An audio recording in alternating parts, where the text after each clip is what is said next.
Hello, today got another one for you. It's the BASF CRSII, or 2. It's a full chrome tape. It smells like wax crayons. It looks very nice, but at this point I haven't actually looked at the figures, so I will learn them and tell you them as we find them.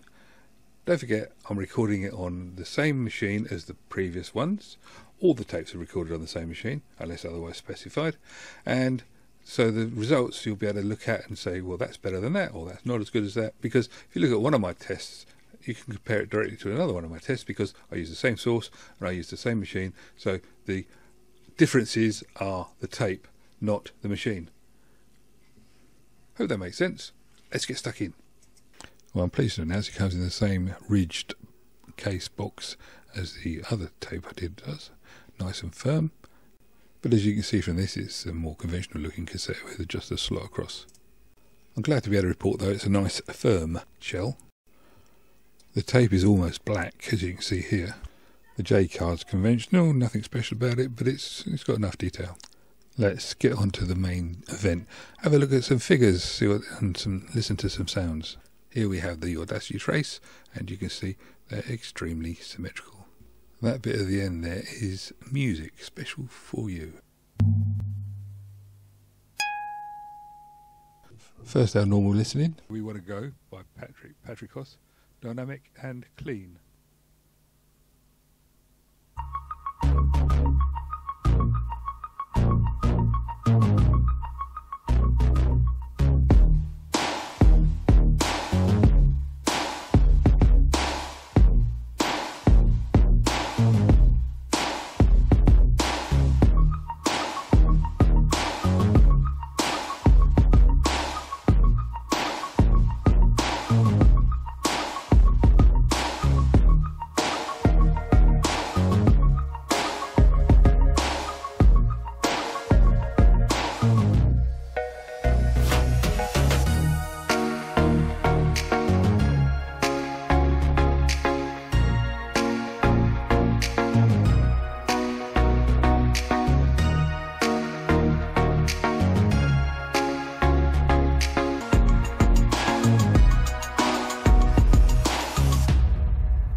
And now at minus 20 dB, here we go again.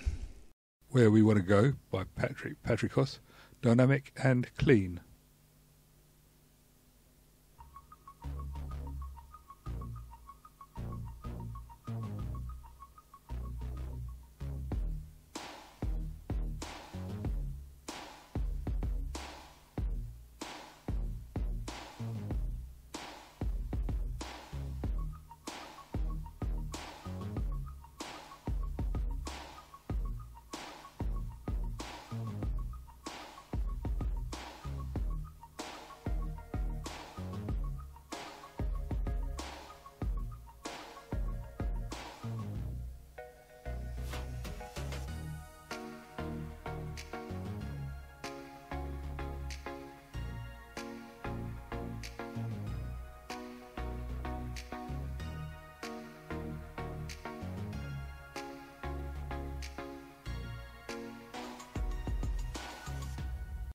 Bye bye bunny. Now let's have a quick look at this. This is the silence, and you can see it's minus 83 dB, which is the same as you'd expect for a good Chrome.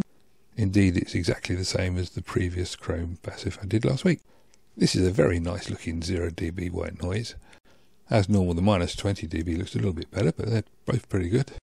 The pink noise is looking pretty linear on the 0 dB, and on the minus 20 it looks absolutely excellent. The frequency sweep's looking pretty good. It's got an output even up to 19K, and at minus 20 it's even better. Looking at the wake, 1 kHz at 0 dB, and at minus 20 you can see the distortion there, and it's again present on there, but that's pretty low actually for a tape. A quick reminder of what our ears actually do and what that means, and then I want to have another look at the frequency sweep. So far all the results have been fairly typical for BASF, but because of the method that I use, we can actually see some differences. The Super 2 is not the same as the CRS2. Look, here's the CRS, there's the Super, CRS, Super. Now you can see that the pattern's changing, and that's quite important. As you can see, it's a very small change, but it is a change. And this is where you look at something different and you can see why it's important that it's done this way. Do you remember the Boot C120? Well, this is what that one looks like. It's not the same.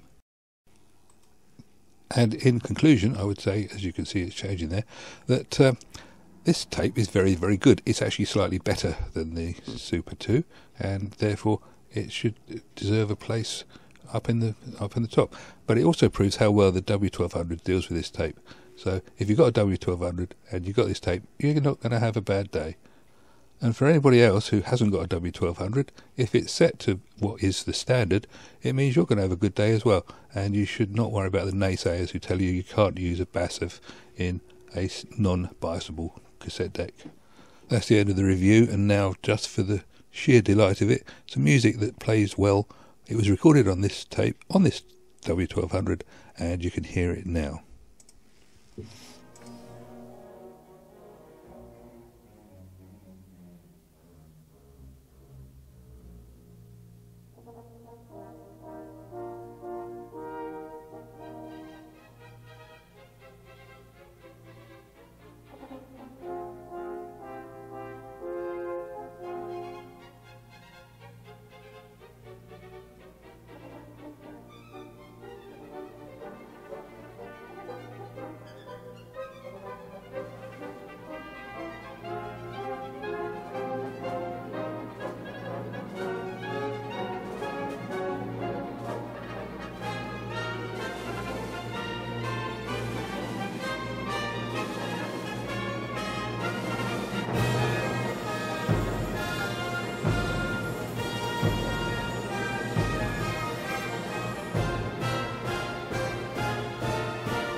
Wow.